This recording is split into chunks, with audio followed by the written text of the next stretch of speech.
Anyway, let's get back to what we're here for this morning. I think we've given everyone time to join us now. So we're here to continue with Start With Why, the Simon Sinek book. And so we were up to part 4, weren't we? How to rally those who believe, which is chapters 8, 9, and 10 that we're reviewing today. So, have we all had a chance to read it or listen to it? Yes. Jose? Just listen to it. Yeah, that's fine. Well, it's fine either way. It doesn't matter if you haven't. I'm just getting an idea. And Stan, you've listened to the whole book, haven't you? Well, I've read it as well. Well, I'm reading it. Yep. I just can't remember what chapters I was up to. I don't know. I was just reading ahead. Yeah, that's the only trouble. But yes, I have read those chapters. Yeah, on audio, you tend to lose track of where you're up to, don't you? Oh no, I was actually reading the book. Right. But I'm up to like chapter 12, so okay. I've definitely read 8 and 9. All right. So, like with a lot of these books, there is a bit of repetition of reinforcing the points that he's made in the earlier chapters. So just to very quickly recap, I'm not going to go at length in all of these chapters because we have covered them in previous sessions, and all of you guys were there for them. But going back to why start with why, and the difference between leadership and leading. It's more of an acting thing, actually taking action towards what you believe in, and that the biggest difference really is that whilst you may follow a leader, you are inspired by people who are actually leading. So the title doesn't buy you the right to lead people. Your beliefs and your cause, your ability to inspire people with what you believe and that they believe what you believe, that makes them more likely to follow you. Numerous examples: the Wright brothers, Apple, Martin Luther King, people who stand out from the crowd because they had a different way of looking at things, a different sense of what they were trying to achieve, and they were able to communicate that effectively and inspire people with their vision of how they wanted things to be. So this principle of having a why or a cause is not necessarily something that actually exists yet. It may be something that you're aspiring to, that you want to change in the world. And Apple's great premise, as he repeats quite consistently through the book, he loves Apple, loves working with their executives, and their concept that that they inspire individuals to think differently and to see themselves as a person who buys Apple products because they think differently. So they identify with the beliefs or the beliefs that Apple hold, and therefore that's why they will follow them and buy their products, more so than just because of the technical capabilities of the product. So there was a couple of good examples last week about, for instance, the people comparing the iPod and the Creative. When the Zen Creative came out, they tried to communicate it in terms of what the product included, how many megabytes it could hold or whatever its memory capacity was, whereas Apple summed it up more in terms of 1,000 songs in your pocket. So he talked about some of the things that businesses who don't get this, they fall back on manipulations and promotions and fear, and they become a commodity. So when you're competing as a commodity, you've got to be cheaper, or you've got to throw in something extra, rather than people following you and wanting what you're doing because they relate to it and in some way it inspires them. And this sense that if you can build that kind of a relationship with your clients, your customers, you will be more likely to create brand loyalty over time as well. This feeling that we're in it together, that it ideally, rather than just being a repeat customer, people will become a brand ambassador for you. They will believe what you do so strongly that they will be promoting it for you to other people. Can anyone think of an example where they've done that? Can anyone think of a brand that you've particularly related to and you would promote it and you wouldn't even care if another brand was cheaper, but you'd stick with the brand that you know, like, and trust? Anyone think of an example?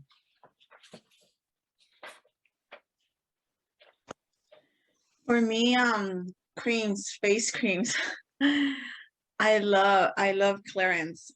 Well, because I haven't gotten other more expensive ones, but I got a couple of examples when I was at the store, and just that mini one, it made a big difference, like for a week. So I got them, I got the collection, and after that I was like, oh my God, you know, I used to be drugstore girl, you know, but then I tried that one and I was like, and then all my friends are like, that's it, that's 50 bottles for how many milliliters? I'm like, $50. I'm like, but dude, it's worth it. It makes your skin, you know, like you take off the wrinkles, makes your skin like creams. That one is like, it's a little bit high in price, but it's the outcome is amazing.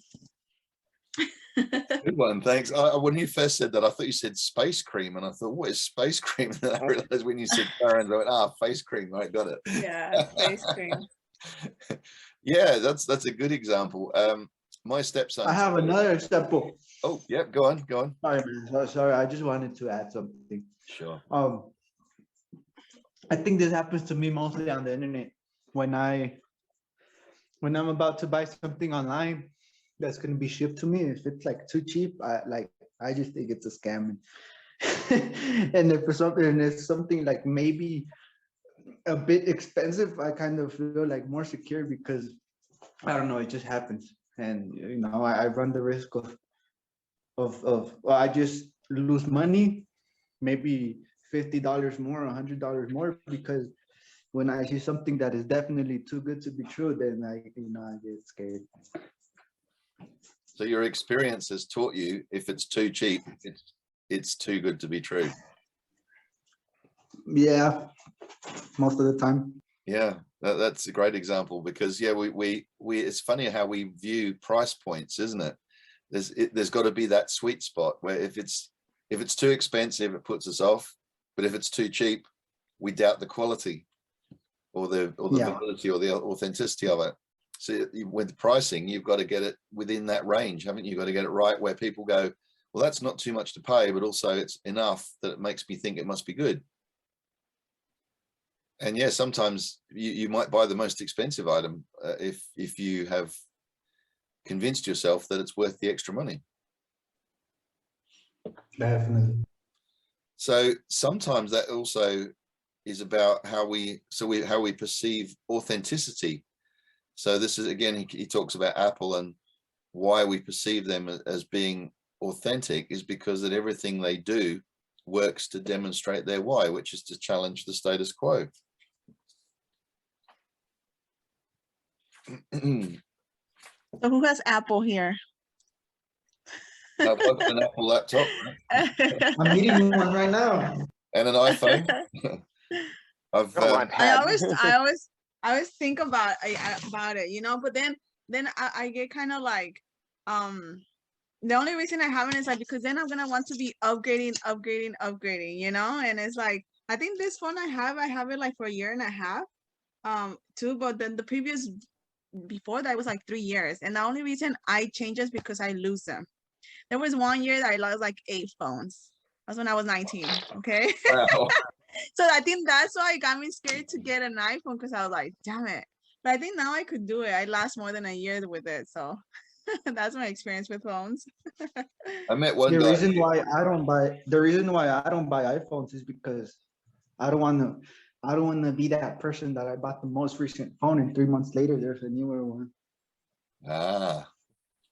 Yeah, that's a good point. One of the things that Steve Jobs always said was that he would never change the charger.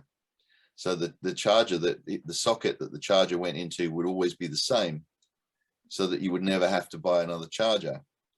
And then after he died, the next model of iPhone, they changed the charger because they had to change the shape of the phone to fit more memory capacity or whatever into a flatter surface. And to do that, they ended up with this, technically they had to change it supposedly.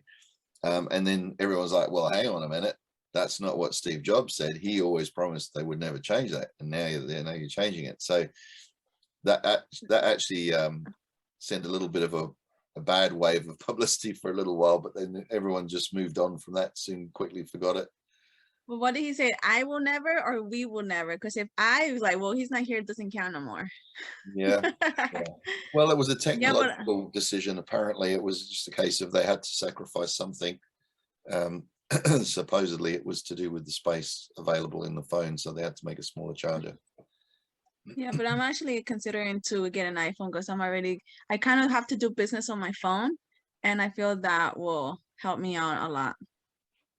Yeah, I've never regretted it. I've never looked back. I've always loved my phone. Oh yeah. But yeah, I take Jose's point. business. It does seem like they're constantly upgrading, doesn't it? Every couple of years. Yes. But you I know, had like the original iPad, but then I was restricted because you couldn't just add whatever you wanted to it. You had to go through iTunes, and then you're like trying to add documents and stuff, and iTunes is like, nah. So then I switched just because I could just add whatever I wanted to.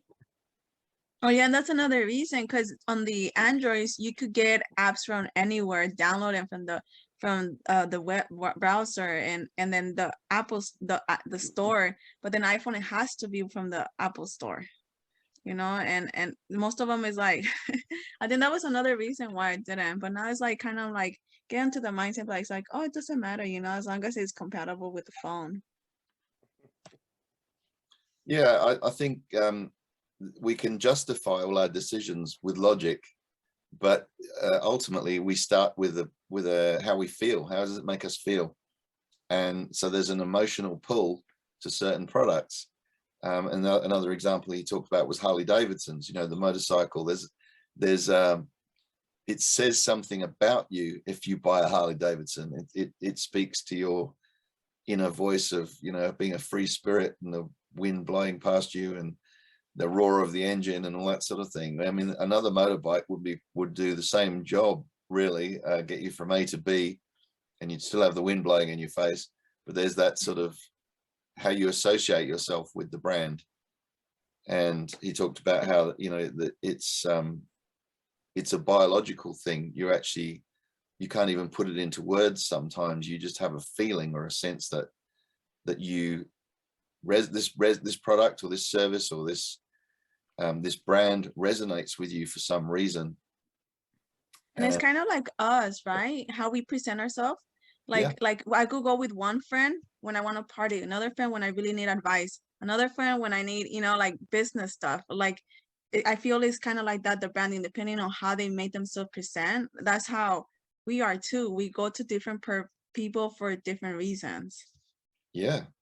And within the sort of personal development area, and Stan can certainly attest this, you can hear the same message from 10 different speakers, but for whatever reason, when the 10th person says it, it suddenly makes a lot of sense.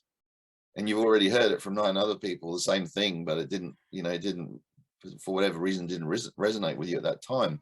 And some of that's about your development, and you're at a different stage, and suddenly maybe you're ready to hear it now and you weren't ready to hear it before, or just the way that person is able to articulate it, or something about the way that person presents themselves.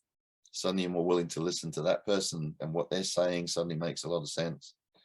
It's quite interesting how that can work. So in that sense, we all are unique, and we should also never feel like we're not as good as other people. We're overawed by other people, because you'll find your clients, they will come to you for whatever reason. They will, you know, your voice will resonate with them, or the way you present yourself will resonate with them differently to another speaker or another coach or another consultant. So it is, we are very much creatures of feeling. We do connect with certain people, and we quite often can't explain why. So people don't buy what you do, they buy why you do it, is one of the big themes that comes out consistently through this. We certainly get that feeling with politicians, don't you? There's certain people that stand out as you know, they always say, how can you tell a politician's lying? Because their lips are moving. But there's certain politicians who might give a speech. For instance, JFK was one of those people who, for some reason, was able to reach out to people and inspire them and make them feel that he was going to achieve something and that he was authentic and genuine. And same, I think, Obama certainly had that power when, you know, I'm not getting into the politics of what you believe one way or the other, but as a leader, he seemed to have that ability to reach out and inspire people. With some of the more modern, more recent politicians have been quite divisive. You know, they've kind of really polarized people's opinions. I feel more when somebody has the emotional control, the self-emotional control, the self-mastery, because I see it when people, I don't know if you heard Mark Santos, he's one of those persons that his voice just go up and down depending on the emotions. But like me, I flop my hands, I move around, my hand goes up and down, you know, because my emotions are like all over. But being able to do that, you could hear on the voice the up and down, and I think that's when you're able to control your emotions and that and put the message out there clearly of the way you feel about a subject. That's what I feel. He's a very good example, because I always think of him as a sort of Yoda-like character, because, you know, from Star Wars, because he has this ability to he's not flappable. You know, he doesn't get upset by people very easily. He's very calm and very Zen-like. You know, he seems to have this ability. And that is something. Oh, I want to do, like the self-mastery, because you know what you feel, but then you think logically. I think the headspace and the heart space are aligned. I think that's what happens when you're able to do that. Yeah, I think you're able to, you still feel the feelings, you're still human, but you're able to let things go. You know, if somebody cuts you off in the traffic, and you could get angry about it, and you can let it spoil your day, or you can chase after them, or, you know, want to get them back and cut in front of them or something. Or you can just go, well, they must be in a hurry. That's okay. Let them go. Also, it's because the whole goal of that is to know why you're triggered, right? So Yeah. I think those people kind of are able to know why that triggers them and think faster in order for them to solve the problem.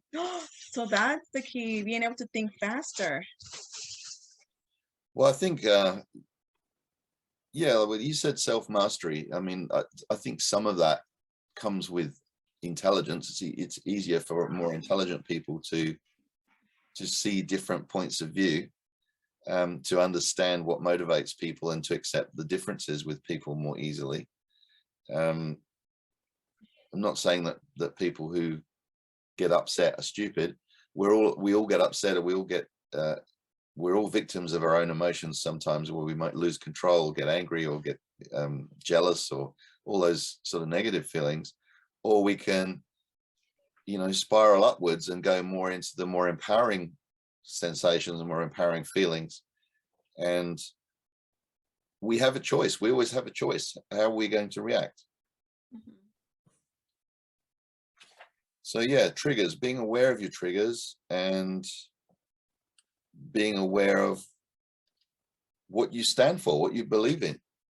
You know, if you believe in being inspirational, or being the best version of yourself, then you're going to aspire to act in a certain way. You're going to act differently to if you don't think about that, or you don't care about that. Yes. So that brings us nicely to part 4, which is how to rally those who believe. So chapter 8, starting with why, but knowing how.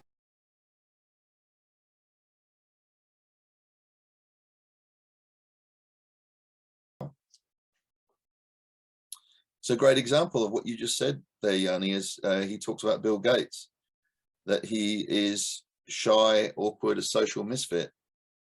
He didn't fit the stereotype of the leader of a multi-billion-dollar corporation. He's not the most energetic public speaker. However, when he speaks, people listen with bated breath. He doesn't rally a room, he inspires it. So it isn't just about being energetic, it's about being charismatic. So the difference between energy and charisma, and that's an interesting one, isn't it? Charisma. Try and define charisma. What makes one person charismatic and another not so? I don't know. I kind of want to Google the definition.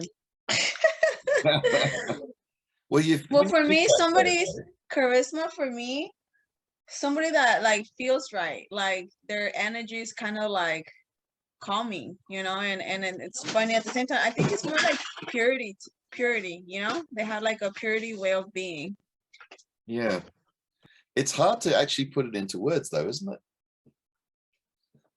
You can have, you know, out of a room full of people, one person can walk in that immediately has a presence. They light up the room in some way. You're drawn to them. You're drawn to look at them. You're drawn to hear what they're saying. You find them more interesting than the other people, or you find them more inspirational. And yet we could all do a survey and we could find, you know, you might find a different person charismatic than I do.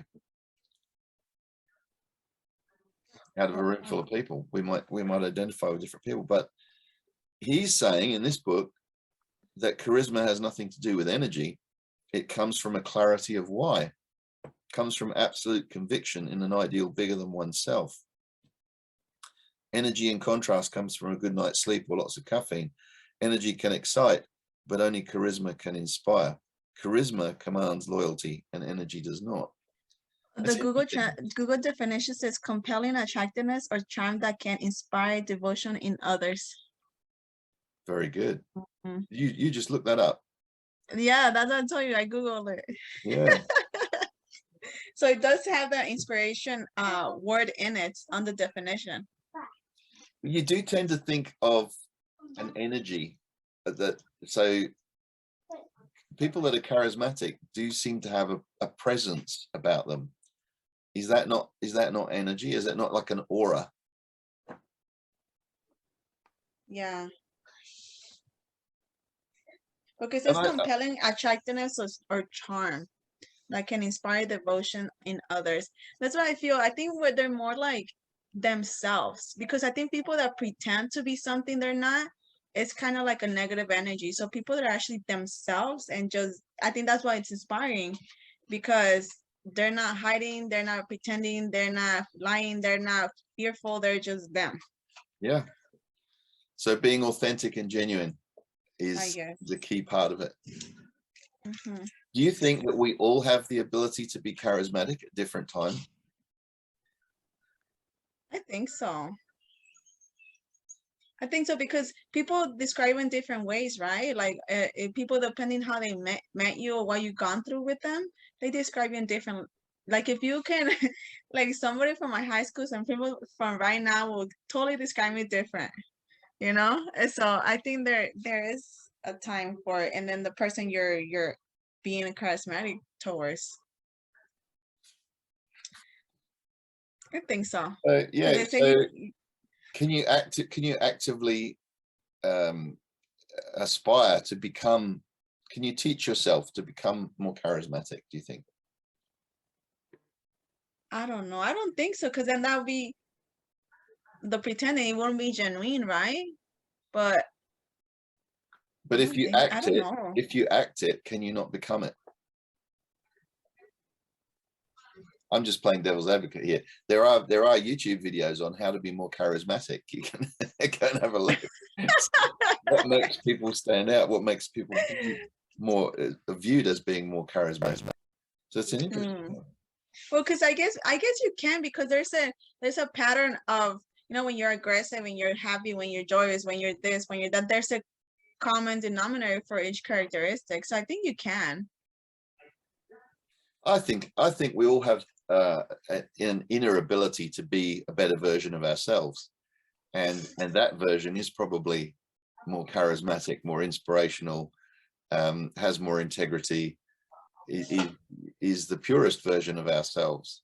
And that's, you nailed it when you were talking about self-mastery. I mean, if you can master yourself and you can eliminate the tendency that we have to fall victim to our worst side, to our negative emotions, if we can get a control on them, and we can, like, it's a bit like a muscle, isn't it? The more you use it, the stronger it gets.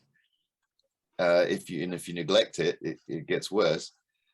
So if you can keep on reminding yourself or checking in with yourself and going, was I the best version of myself there?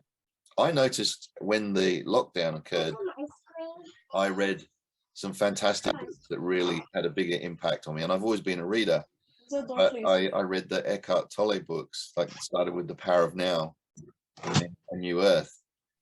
And they really impacted on me because I kept checking in with myself a lot more to go, why am I feeling like that? Why am I behaving that way? Or, you know, am I behaving in a way right now that is empowering me or disempowering me? And I think Tony Robbins had that impact on me as well when I read Awaken the Giant Within. It causes you to reflect and to re-examine your values and to re-examine what do you stand for, what's acceptable to you, what inspires you. I totally get that, because the lockdown too, I couldn't be myself anymore, if that makes sense. And I also read The Power Now during that time too. Like, I was like, I'm the person that I can't be indoors for a long time. I go crazy. So I started, you know, I think it kind of made the shift between leaders and followers, because I feel almost every leader went within, because it wasn't a nice, you know, it wasn't a great, a nice time, you know, like having to be locked in and this and that. And it actually, being able to go with them, it allows you to be at peace, you know, getting to know yourself. And people that actually went all crazy, like those riots and stuff, I don't think they did that homework, that, because, you know, they get in their headspace. And I think that was a great time to go within. I think a lot of those people fell victim to fear, and fear then leads to resentment and you know, not so good behavior, and It leads to the dark side. exactly. Well said, Stan. I know, but instead of trying to understand it, they just feared it. Yeah. So we still, you know, talk about symbolism as we go into chapter 10 at the end there, but isn't it funny how we relate to these concepts of the light and the darkness? Do we fall victim to the darkness, or do we move towards the light? And I noticed even the Ukrainian President Zelensky has talked about, you know, the light will shine through, and we move towards the light, not the darkness of evil, and this sort of stuff. You know, very, very emotive words. I always thought the light exceeded the darkness in people. You know, I always want to see the good in people, but then somebody's told me, as bad as you are, as good as you are, as good as you're, as bad you could. So it's a 50-50. I'm like, I still want to believe the light shines above the dark. And so is it something we've been indoctrinated with as children, you know, and you look at religious teachings in school and so on I mean, even in the Bible, it says right at the beginning, you know, first there was darkness and then there was light. You know, God or whatever you want to call it, the higher power created light. And as soon as there was light, there was, well, enlightenment. We talk about enlightenment, illumination, moving towards the light or away from the darkness. Light is a symbol of good and everything that's pure and fine in the world, and darkness is a symbol of evil. But I feel well, there is an audible I was listening to by JT, what's it called? Well, it was an audible, and it says without darkness, but it was, you know, that's the darkness wanted to see itself, so that's when light became light, and then this is why is in us, because then it created us after that, because it's part of like kind of like a representation of it, like the opposite of dark, you know, like it wanted to see itself.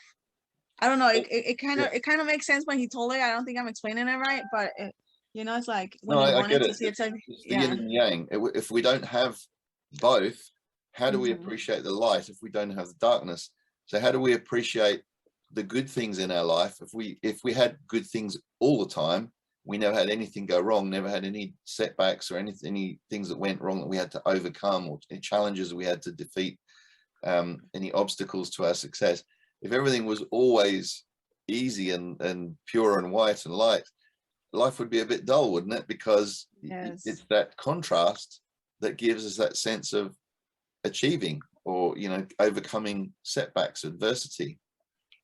So you need a little bit of the bad in order to appreciate the good, Yes. for want of better words. And is there such a thing as bad? Is because even when things don't go to plan, even when there's adversity, challenges, in some way they make us grow, they make us better. We learn from those experiences. So if we can, the more we can turn our seemingly bad experiences or setbacks, and we realize that that's just a label we're putting on it, what if that's the best thing that ever happened to us? Yes. So we come back to self-mastery again. It's all in how you choose to respond to whatever happens. So interesting in this chapter 8 that he goes on to talk about that the people who are the leaders, who see the why, who are able to communicate the why, they need people alongside them to provide the how. They need the people who are not so visionary, not so illuminated. They need people who can actually follow them and do the work and put it into place, basically interpret their vision and make it a reality. They need the doers, the people who know how to do it. So there's so many examples he gave. The obvious one was Steve Jobs and Steve Wozniak, and how one can provide the why and the inspiration, but the other one comes along and does the how. Walt Disney dreamed, drew, and imagined, but his brother Roy stayed in the shadow, forming an empire. Nice. And he said without his brother, he would probably have just gone broke, because he would not been able to control the whole thing. And yet you don't hear about the brother, do you? And all you ever hear about is Walt Disney and his empire, but it was actually his brother who really helped him make it happen, and he probably wouldn't have done it without him. So yeah, so he talks about building a megaphone that works. When people can identify with this why, when you have this sense of a higher purpose or a cause or a belief that those with similar values and beliefs can relate to, then you will be able to get your message out there and people will follow. So a line I highlighted: great organizations don't just drive profits, they lead people, and they change the course of industries and sometimes our lives in the process. So he does go on to say that it takes time and effort to ensure that everything you say and do is consistent with your why. So there's an old saying in sales that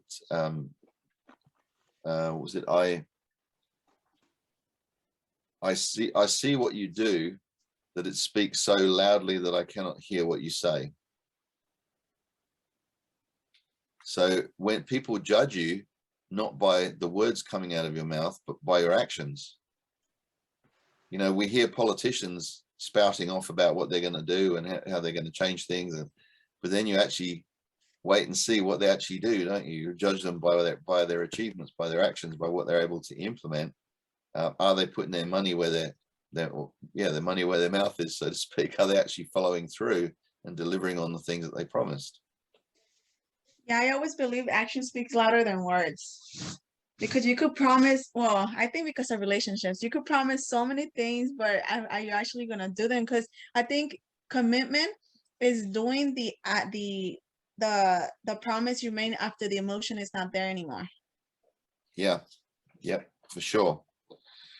Another key point here is, and I always found this in business, is when you tell people why you're doing what you're doing, then it makes more sense to them, and they're more likely to follow whatever instructions you're giving, or whatever, you know, this is how we do it here, but this is why we do it this way. Once Because they I think that makes understand, sense. yeah, Like, it makes sense after you explain why. yeah. And as long as they can buy into that, they think it makes, you know, it is not a stupid reason why, then Yeah. you might not achieve what you're trying to.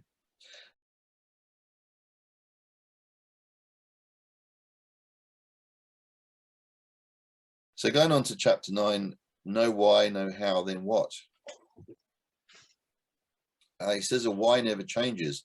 What you can do can change with the times, but why you do it never does. So, Yeah.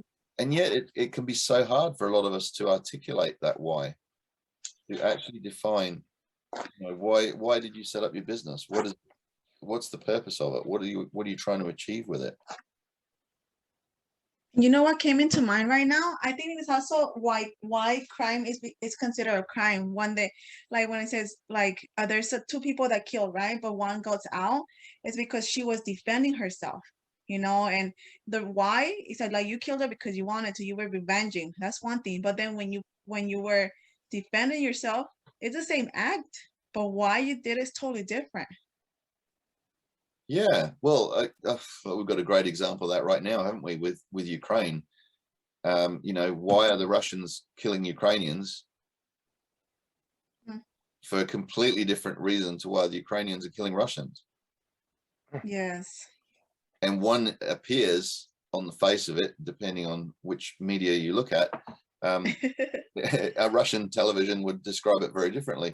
But most of the Western world, it's like, well, one is being evil and one is being defending itself.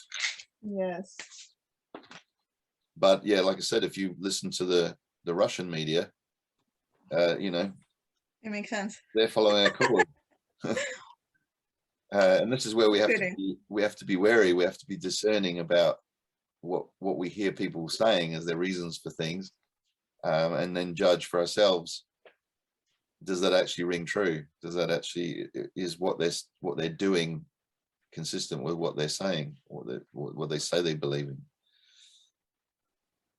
So, and interesting, this is what popped into my brain when I've highlighted this: absent the proper language to share our deep emotions, our purpose, cause, or belief, we tell stories, we use symbols. And I thought, wow, what more, you know, you think of symbols, this Z that's painted on the tanks and so on of the Russian army advancing into Ukraine, this Z for me is becoming a symbol that reminds me of the old Nazi swastika from World War II,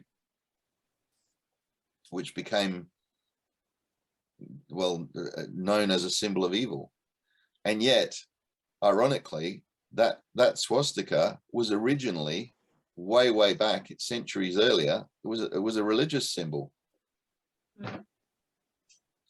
So it stood for something completely different. Germany reversed theirs. Yeah. So the actual swastika was the sun.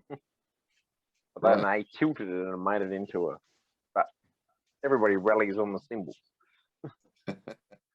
Well, and he talks about the flag, you know, we follow the flag into battle. And then if you burn somebody's flag, that's like the ultimate desecration, isn't it? Because what you're actually burning is what that flag stands for, not just the piece of cloth.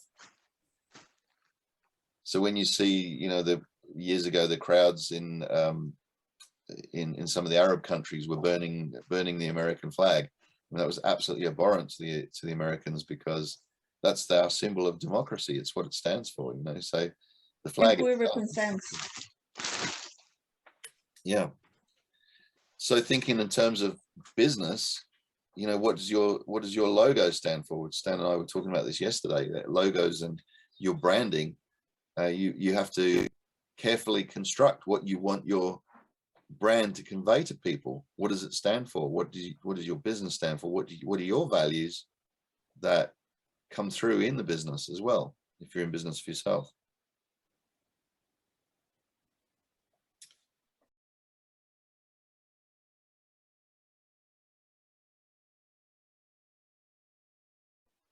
So chapter 10, communication is not about speaking, it's about listening. And that's where he talks about the flag and being a symbol of the nation's values. Politicians, of course, can easily manipulate these things. Reagan, he talked about Reagan getting a hero to come and sit on the stage with him. And it was a lady who, a lady had dived. I'm sorry, a government employee had dived into the icy Potomac River just days before to save a woman who had fallen from a helicopter that was attempting to rescue her after an Air Florida plane crashed into the river. Reagan was trying to make a point that words are hollow, but deeds and values are deep.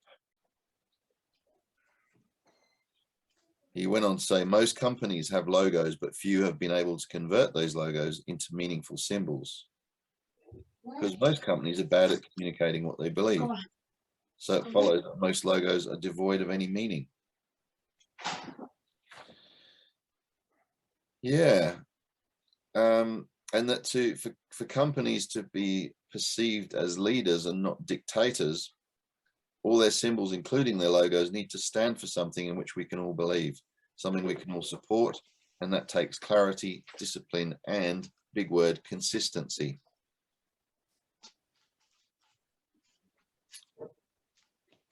He gave a couple of examples here, like a London double-decker bus or a cowboy hat were symbols of national cultures, but national symbols are easy because most nations have a clear sense of culture that has been reinforced and repeated for generations.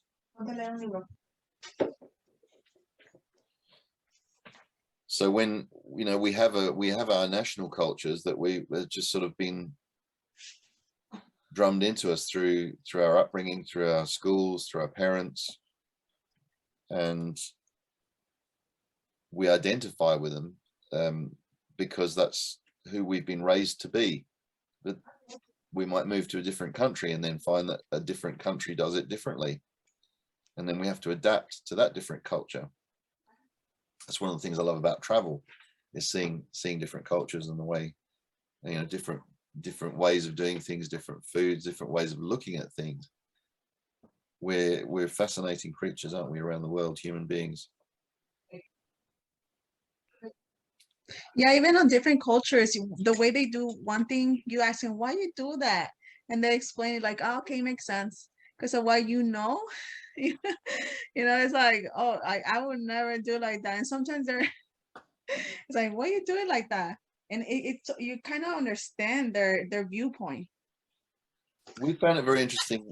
Years ago, Joe and I went to Egypt in 2007, actually, and we were on a holiday then. We were scuba diving in the Red Sea. And when we'd go and do a morning dive, and then we'd come back up and we'd have lunch and, have a surface interval where you have to let all the nitrogen out of your system and everything. And you have a break between that before you go back for your second dive. And so we'd sit and have lunch, and we had these Arab dive guides or instructors, and we had some really interesting conversations with these guys over lunch. They were really fascinated.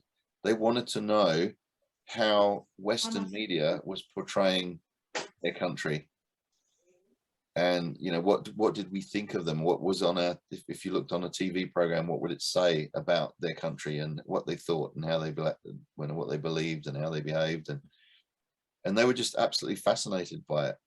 They kept asking us all sorts of questions. They were just really interested in how does the West perceive our country. Yeah, that sounds a lot. Like I talking with this number comment, trying to meet other people. The way they see the United States, where do you live? California. Oh my God, I see this. Have you seen that? Like, yeah, that's in the movies. We actually have a normal life, and just like Mexicans, also in Mexico, like a lot of people don't want to go because of the crime and everything. I'm like, but it's like everywhere. There's crime everywhere, but if you don't mess around with the wrong people, you have a cool life, you know. like That's when true. I So yeah. true. I've been asked that quite a lot. When we were going to South America, we were told by numerous people, be really careful there. You know, there's a lot of muggings and there's a lot of crime, and you know, don't go walking down the street, and make sure you don't have any jewelry on and all this sort of stuff. The whole time we were in South America, we never felt unsafe once, and we walked, you know, through the. We got lost in Mexico City, walking around the streets of Mexico City. It was supposed to be one of the highest crime rates ever, and we walked back to our hotel. We found our way home. Like, no one bothered us. There was no trouble. It was, you know, we felt fine all the way around. And yet you talk to somebody else. I think sometimes if you go with the expectation of trouble or violence or crime, you'll attract it, because you're looking Yes. for it. You're you know, you're sort of giving off come and rob me kind of aura. But if you just walk down the street and you're like, I'm fine, there's everything, why should I be upset here? Everything is fine, all these people are nice. And that's what you get. What you expect. Yeah, thinking it brings energy, so you do attract it. We wherever we go, we meet great people. We have interesting conversations. We seem to meet really good people, and we make friends all over the world. It's just, you know, it's the way, I think it's our outlook on that. I'm not saying it could never happen. Of course it could happen that, you know, we could have be a victim of a crime or something, but that's life. Like you said, you could go down the street in your local community, just wrong place, wrong time, and it happens. You know, you don't have to go overseas for that. And Yeah, yet, majority of the time you find what you're looking for. yeah, you manifest it. So I'm a great believer in that. So in just coming towards the end of this chapter, he talks about the celery test. You know, if you eat celery, you're proving that you eat healthy. But if somebody offers you a piece of chocolate cake, well, you might make a short-term decision to go, I'm going to have this piece of chocolate cake and I'm going to enjoy it, and that's fine. Then I'll go back to eating my celery or my healthy food, whatever it is. But if you kept on eating the chocolate cake, you'd soon be out of balance.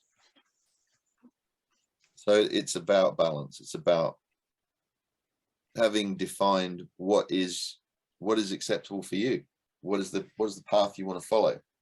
Do you want to live on junk food, or do you want to live on healthy food? Do you want to not exercise, or do you want to exercise? Do you want to travel or stay where you are and never, you know, take in any new experiences? Do you want to live in fear, or do you want to live with a sense of adventure and excitement? Yes.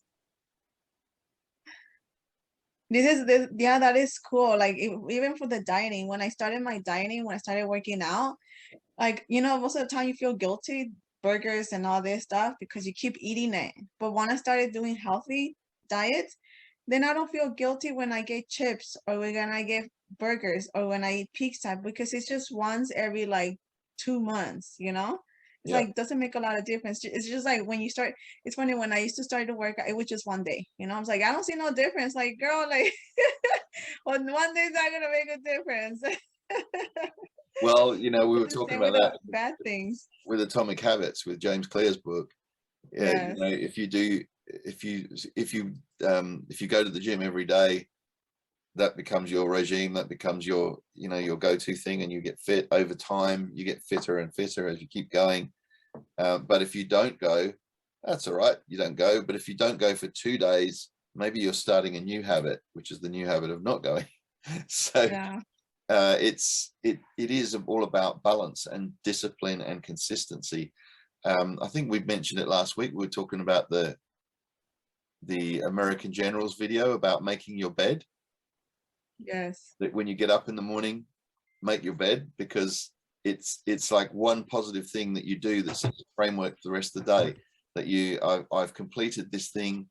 I've closed off this. I've finished. I've got a sense of closure with this sleeping thing that I was doing, and now I'm awake, and now I'm going to move forwards and with my day, and I'm going to make things happen. So if you did nothing else, he says, just start with making your bed, because it's one thing you can tick off the list and go, oh, I made the bed. And when you go back to your bedroom, you've got a nice tidy bed there instead of walking into a mess. So discipline and consistency are some of those key things that help you to you know, live in the sort of live with your why, live in accordance with what you believe.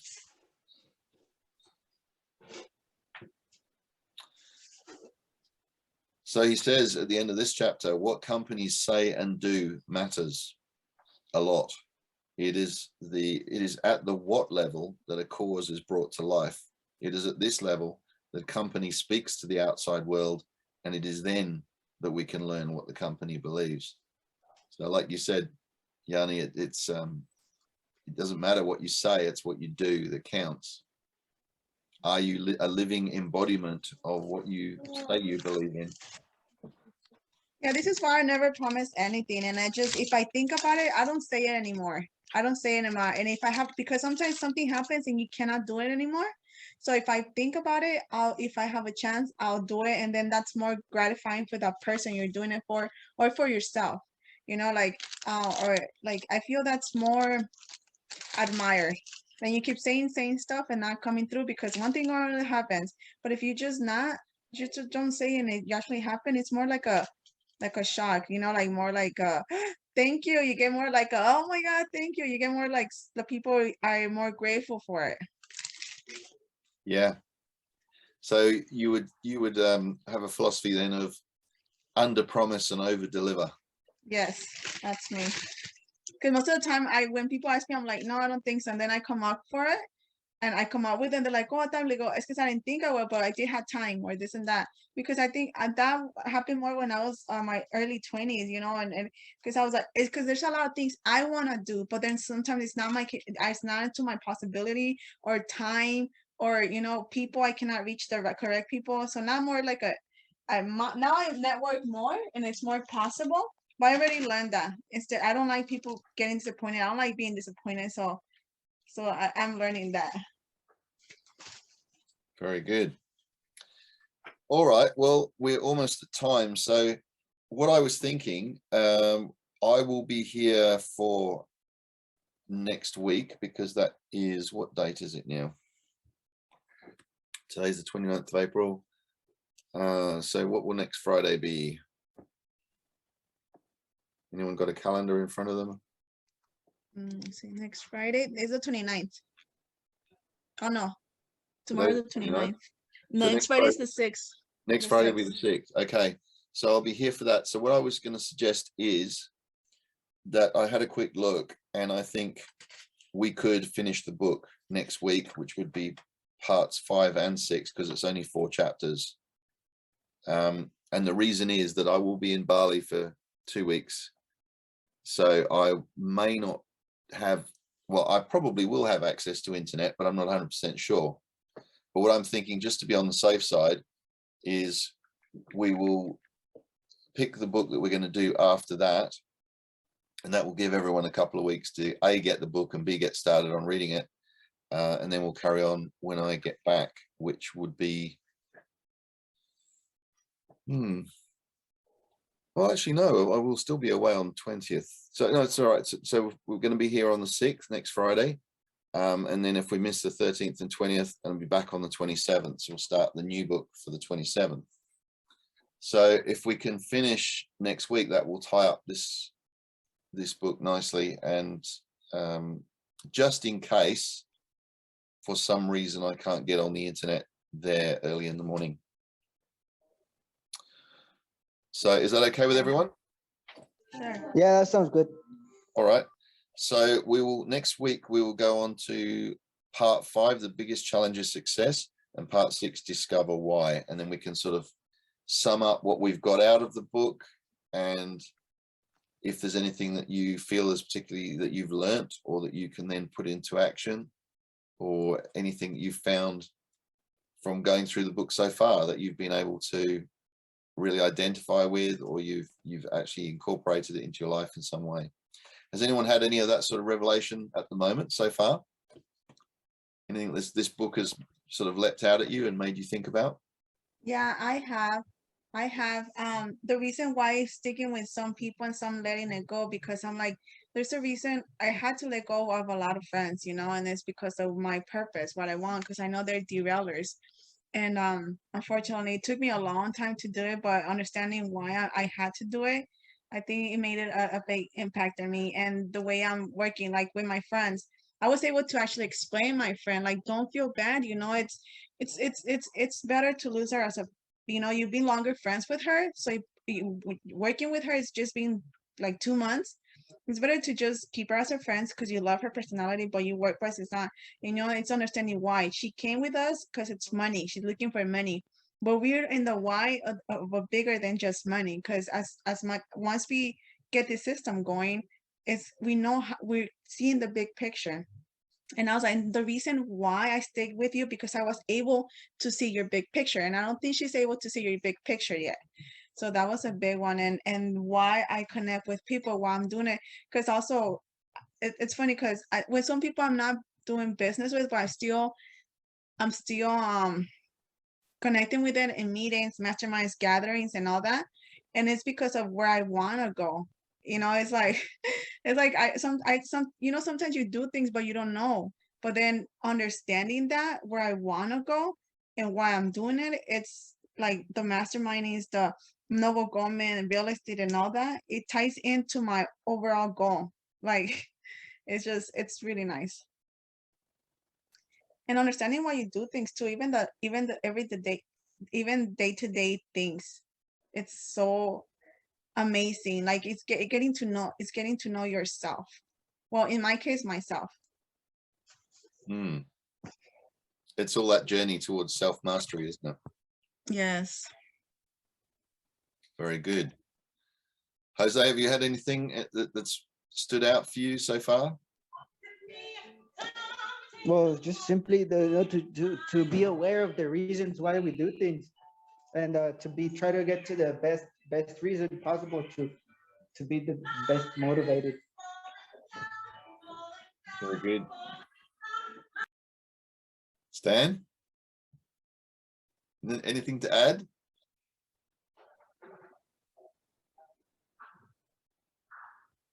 You're muted. I didn't say anything, so it didn't make a difference. Oh, okay. I saw your lips moving, so I thought you were speaking. So I was kind of thinking. Yeah.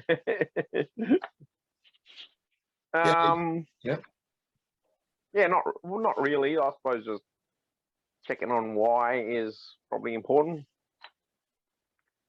And why you're doing things and stuff, same as everybody else. Yeah.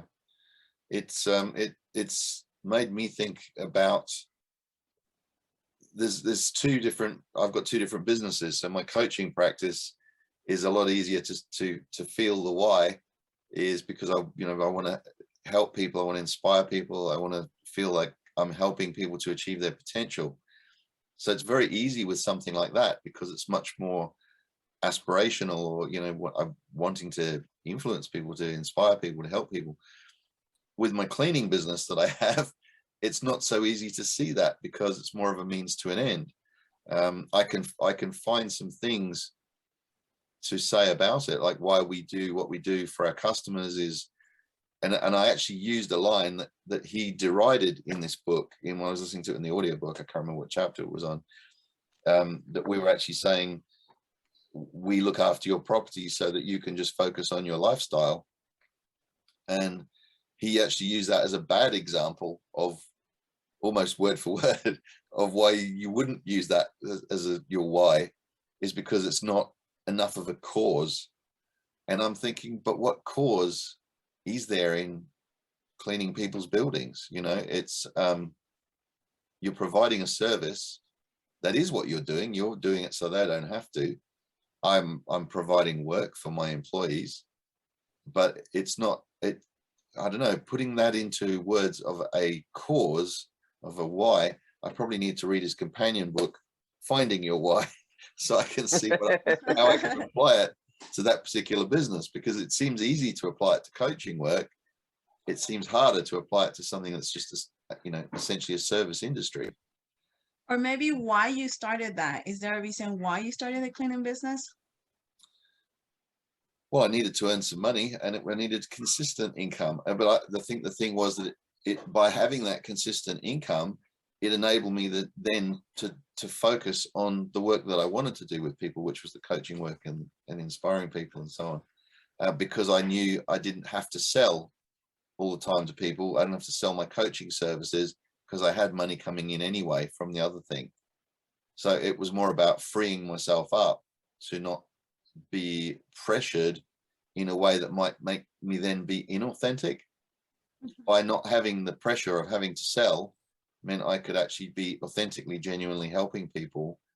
And yes, I would still expect to get paid, but I didn't have to get paid this week to eat, or to pay my mortgage or whatever. So there wasn't that same pressure, which I felt enabled me to be more authentic in what I was doing. Does that make sense? Sort of. I understood the why you started it, but then as you started, like you kind of wanted to make it more than just the money. The coaching or the cleaning? The cleaning, I understand the coaching, but the cleaning part, you say you started at that because you needed the money, right? Well, I need an income. Everyone needs an income from somewhere, so you've got to do something for a living. And prior to that, I had a tourism business, which it was like we've just had with COVID. When you have a downturn, like an economic downturn or a worldwide downturn, and people are not traveling, suddenly your tourism business is going to suffer. Your income's going to drop.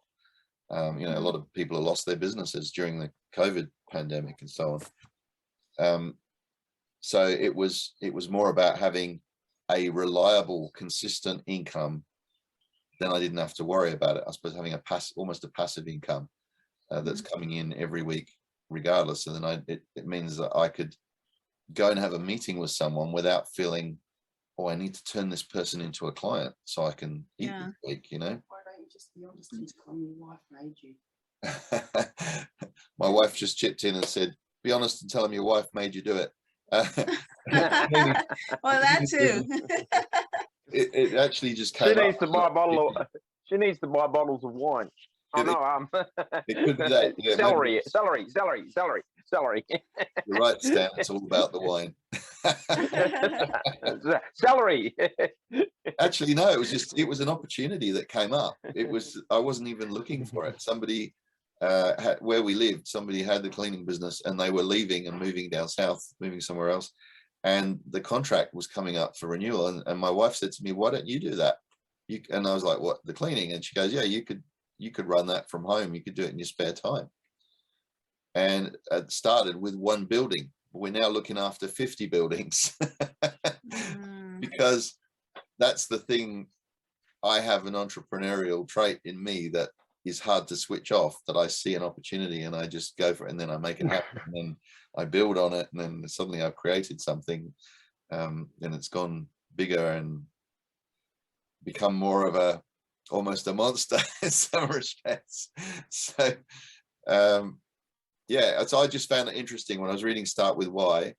It sort of really made me reflect on that, and how what is the why in the cleaning business. And well, maybe it is, like you said, maybe it is it enables me or empowers me to do the coaching work.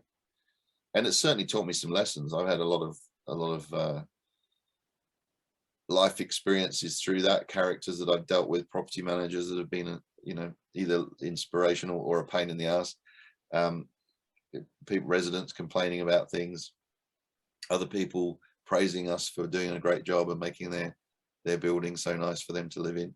So we've had the good and the bad, the black and the white, the evil and the light and the dark, all encapsulated and all that. So Cleaning leads to darkness. Leads to wine. Oh, celery. That's right. So, all right, well, we're over time. So thank you everyone for coming along and your input. And we will continue with the last couple of chapters next week. So look forward to speaking to you again and seeing what you've learned and incorporated into your life next week. Okay, thank you. Have an awesome week. Nice weekend. Cheers. Bye-bye. All right, guys. Bye. You guys are-